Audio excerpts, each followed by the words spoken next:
Dr. Joan Borosenko is a respected scientist, licensed clinical psychologist, gifted therapist, and best-selling author. Trained in cell biology, she received her doctorate from Harvard Medical School. She is a pioneer in the field of mind-body health and well-being. Thanks so much for that great warm welcome. I'm excited because today I get to talk about my favorite subject, what fascinates me the absolute most, which is the power of the mind and its effect on our body and, of course, on our life, on our attitude, on our outlook. And also a tad today, we'll talk about the system of medicine and how it's changing. I know from the conversation we had before we started that most of you are members of HMOs.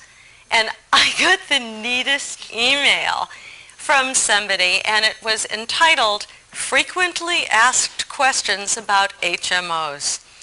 And one said, is it true that my general practitioner can do a heart transplant right here in his office? And the answer was, well, what have you got to risk? It's only a $10 copay. But we do live in a time of tremendous medical miracles, fabulous technology. And we also live in a time when there's a growing understanding of how the stress in our life affects our health and our well-being. And I think we live in a great time because people are interested not just in how can I make myself better if I'm ill or avoid illness, but how can I really feel great? How can I make the most of my life? How can I beat stress and come to that place where I feel joyful? And those are the things that we're going to cover today. Now, I have a little story to tell you because people frequently say, how'd you get so interested in this area? And why are you so passionate about it? And like many people who go into the healing arts, I had a personal story that really led me there. And it started when I was 10 years old. And 10 years old, 5th grade, you know how little girls are? They're all excited at that point. The world is their oyster. And then overnight, something happened to my brain. And I became psychotic. I could not tell night dreams from daily reality. And then on top of that, I developed an illness called obsessive compulsive disorder, or OCD. Maybe some of you read the book called The Boy Who Couldn't Stop Washing. And OCD is a set of rituals that people can't stop themselves from doing. They're compulsive. It was tough. Can you imagine being the parents of a little girl who suddenly has this kind of terrible illness? And at that time, there really wasn't much help in psychiatry. We hadn't developed some of the wonderful drugs that would help. There wasn't much in the way of behavior therapy. And after a couple of months in what I would consider a state of hell, one day I sat down and I prayed. And I'm wondering, I'm looking around and I'm seeing some of you have that look on your face. You know what it is like to pray when you're really at the bottom. When every fiber of your being says, I surrender. I need help from some higher source. And during that prayer, I had really an amazing experience. I felt almost like my boundaries had melted away, and I was part of something much larger than myself. And that something was absolute love and absolute wisdom. And I felt safe for the first time in many months, almost like I was truly being held in the palm of a larger hand. Suddenly, I felt exactly what I needed to do to recover from this illness. And sure enough, over the next couple of days, I did what that kind of inner wisdom had told me to do, and I recovered completely. It is a kind of interesting thing that nobody in my family mentioned it again. It was, and you can see why. There must have been this great fear of don't go back there. But years later, I can tell you that it was the best thing that ever happened to me, because that illness and what was truly a spontaneous remission, if you will, set the course of my life. Because I kept wondering as a kid, what happens in someone's brain? What was it? Was it one hot dog too many? Did I go over the nitrate deep end? What was it? The psychiatrist tried to tell my mother it was because she didn't let me cross the street. But even she knew it must have been something more than that. So I was determined to know, what's the brain chemistry involved? And I said, I will grow up to be a neuroscientist. And then I thought, here's a family in crisis who needs help. And we really didn't get what we needed. So I thought, heck, that's what psychologists do. I'm going to do that too. And then there was, what was that masked rider? What was that spiritual experience that happened? Because certainly in all my religious background, I was unprepared for that sense of unity with all being. So I ended up wanting to study the spiritual traditions from around the world, which I've done. And braiding together science, psychology, and spirituality is what my passion has been for the 45 years since that experience. So imagine how thrilled I am to get to be here with you today and share this passion with you. I had a chance, fortunately, to go to Harvard Medical School to study there, first in a field of really molecular biology, cellular biology, and then behavioral medicine, and get licensed as a psychologist, and co-found a mind-body clinic. And that clinic was filled with people just like you and me. People who were just trying to reduce their stress and to live a better life, more creative life, more joyful life. And what I discovered then is that stress accounts for somewhere between 75 and 90% of all visits to the family practice physician. That's a lot, isn't it, when you think of that? It's, after all, just the normal stresses and busyness and pressures of life can give rise to headaches and backaches and stomach disorders. And as you know, that's really where the quality of life is. I also had a chance to work with people who had more serious illness. And from them, I learned an awful lot about priorities in life. God forbid, there's nothing like a serious illness to tell you, you got to live now, because you never know when the last minute is. So I get to share all of this wisdom with you today. What I hope that I will be for you is a voice of reason, that I like to balance certainly the spiritual and psychological, but to me, you got to show me the data and the studies. I love the studies, and we're going to share some of them together now. One of the most interesting things about mind-body medicine is that we've all known that the mind affects the body simply by being human, but it seems we need studies to convince us. So, for example, how many of you blush easily? Anybody blush? I know I blush easily. And there's the mind-body connection. You have a thought, and right away it changes the vasodilation of your blood vessels, and you blush. Or maybe you've gone to the dentist with a terrible toothache, and the minute you get into the waiting room, it goes away. All kinds of mind-body examples. When I was little, I saw a fabulous example of this. My kids are in the audience. Do you guys remember Uncle Duck? Sure. Yes, they remember. Uncle Duck was actually Uncle Dick. And my Uncle Dick was famous in our family because he hated cheese. Once he'd eaten it and it had made him sick. And you know how that is. Something that's made you sick once is disgusting forever after. So my mother made a piece of cheesecake She made great cheesecake all covered with berries, and he ate a piece, not knowing what it was. And he loved that cheesecake.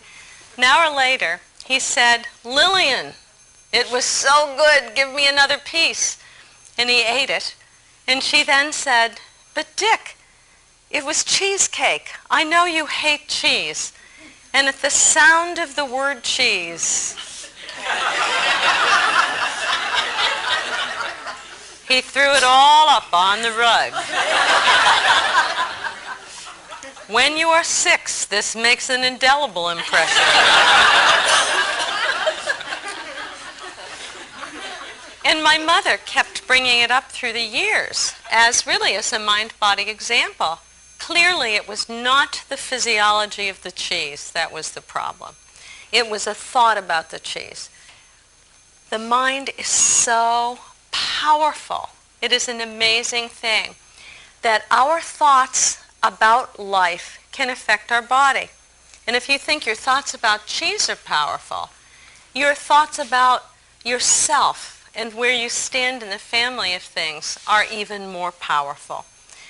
Some of the data in mind-body medicine, if you want to boil them all down, they come down to one thing, that our sense of connectedness, a sense of good connection, respect for yourself, a sense of good connection with others, the ability to give and to receive love, is the most powerful thing your mind can do, because that's what reduces the stress in your body and restores you to a state that physiologists call homeostasis.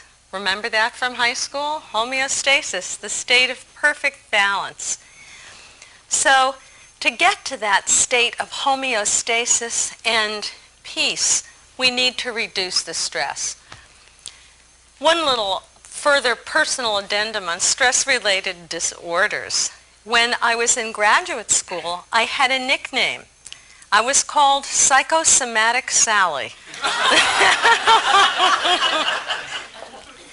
And I had just about every stress-related disorder that had been reported in the literature. So I had high blood pressure, rapid and irregular heartbeat, migraine headaches, irritable bowel syndrome, which is like having a migraine headache of your lower parts, and low back pain, Meniere's disease, which makes you dizzy, and anxiety attacks.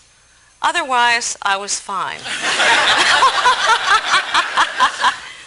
None of the doctors that I went to could do anything. What I did was I collected a prescription from each specialist, and not a single one said, "Hey, who are you? And how are you really? What is it that makes your heart sing? What is it that gives you joy? How do you think you're doing in your life? What are your relationships like?" You know, they might have found out something that I was in the middle of a divorce from an early marriage, and I had a young baby, and I was trying to get through graduate school broke. This might have been part of the problem. But nobody asked. And that's often what we complain about in medicine, isn't it? We just want to be seen as human beings. What happened was that I had a graduate student friend in physiology at Harvard, and he did a wonderful thing. He said, "Joan, the only trouble with you is that you have a very powerful mind. And what's going on is that you make these mental movies about disaster. You'll fail this course, you'll starve, your kid won't grow up well without your being there, and your body responds to the movies of your mind. Because your body cannot tell the difference between what is actually happening and what you are imagining. It's all the same." So he said, you have to learn to manage your mind. You have to learn to let go of those negative movies and come into the present moment. And he suggested that I take up yoga and meditation. So I did. The amazing part is that within 6 months, all of the stress-related disorders had disappeared, which of course made me a hideous zealot. Oh well. because I know it works, because I know these little changes can not only affect your body, but just make your life so much more peaceful. Let me give you a couple of examples of studies in the field of mind-body medicine, because the last 10 or 15 years has found a burgeoning of studies looking at how the mind affects the immune system, how the mind affects the heart. I mean, you can't even buy cat food anymore without claims that it boosts the feline immune system. Isn't that true? It's amazing. I used to do research in this field, which is called psychoneuroimmunology, or the effect of the mind on the immune system. The funny thing about that word is that it is not easy to pronounce. And at conferences, at least a dozen times, I've been introduced as a pioneer in psychic numerology. Yes, and then I think all those Harvard credentials for nothing. I could do better with the 900 number. Now, what we know with psychoneuroimmunology is, for example, every thought you have affects the immune system. This may sound far-fetched, but there's a great deal of evidence to back it up. Some of you know the work of Dr. Candace Pert, who originally started the National Institutes of Mental Health and was the co-discoverer of the endorphins, the body's own endogenous or internal pain relievers. Candace began the study of the whole field called informational molecules. Great word, huh? Or neuropeptides, neuro being the brain and peptide being a small protein. So we're talking about small proteins made in your brain that bring information to the rest of the body. It turns out that emotions are the link between the body and the mind. Emotions are the link between the body and the mind. Every emotion releases a different mix of neuropeptides. So, for example, if you feel sadness neuropeptides, if you will, are released from the brain, go out through the blood system, and bind to receptors on every cell of your body. If, on the other hand, you laugh and you feel joy, a whole different set of neuropeptides is bound to your receptors just like that in a millisecond. Pretty amazing, isn't it? And I'm sure actually that laughter is the best medicine. Can't you feel the difference in your body just from a couple of laughs? But now we're beginning to understand the molecular underpinnings of how our thoughts affect our emotions and how they affect our body. We're also beginning to understand the mechanisms of stress itself. Fortunately, I can tell you, acute stress is not going to be bad for your body. For example, running off from a mugger. That's the fight or flight response, and we survive because of it. What turns out to damage the body and also damage your mood over a long period of time is chronic stress. And chronic stress, I think we're all chronically stressed because the world is so busy and so crazy. But in addition to that, things that cause us chronic stress are just the obvious thoughts we have during our life. And one of the biggest ones is low self-esteem. All the times that we're mean to ourselves, that we sit around and think, I am a worthless worm. Anybody else would have done this differently. And of course, soon you look around and you realize most of us have thoughts like this. Or when we have thoughts of, I'm helpless in this life. I can't do what I want to do. Those are the kinds of things that cause chronic stress over time. And they've studied people who, for example, were abused as children or who were survivors of war. And the chronic stress shows up in high levels of a hormone called cortisone in the blood. Cortisone in high levels can damage the heart, it depresses the immune system, and it also changes your brain, so you actually don't remember things well. This, I think, was a good deal that God made, because if your life was lousy, then you get to forget it.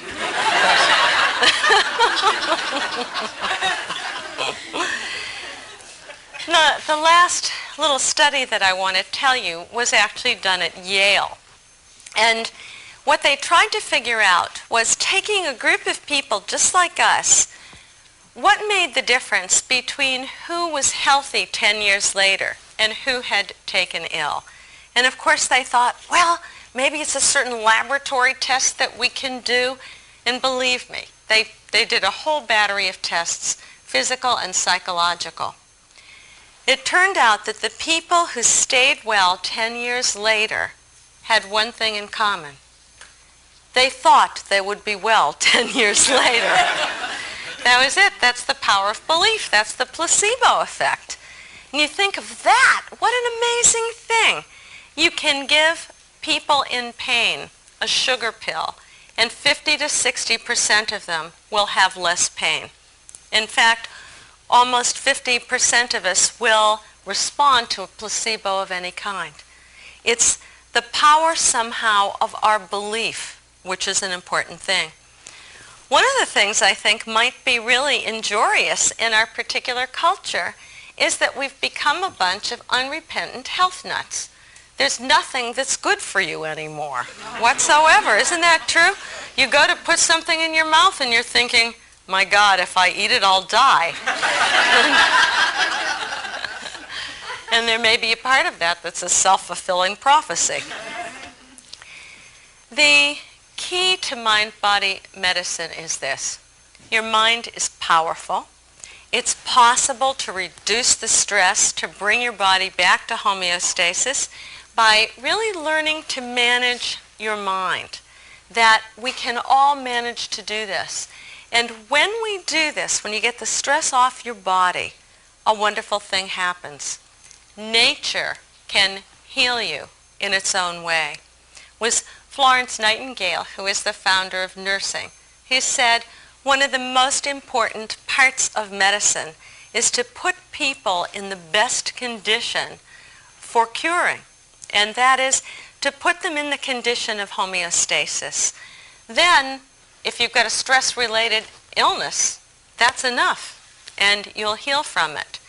And if you do need surgery or medication or other things, your body is in the best position to make the best use of them. So that's what we're trying to do. Come back to our natural state of grace.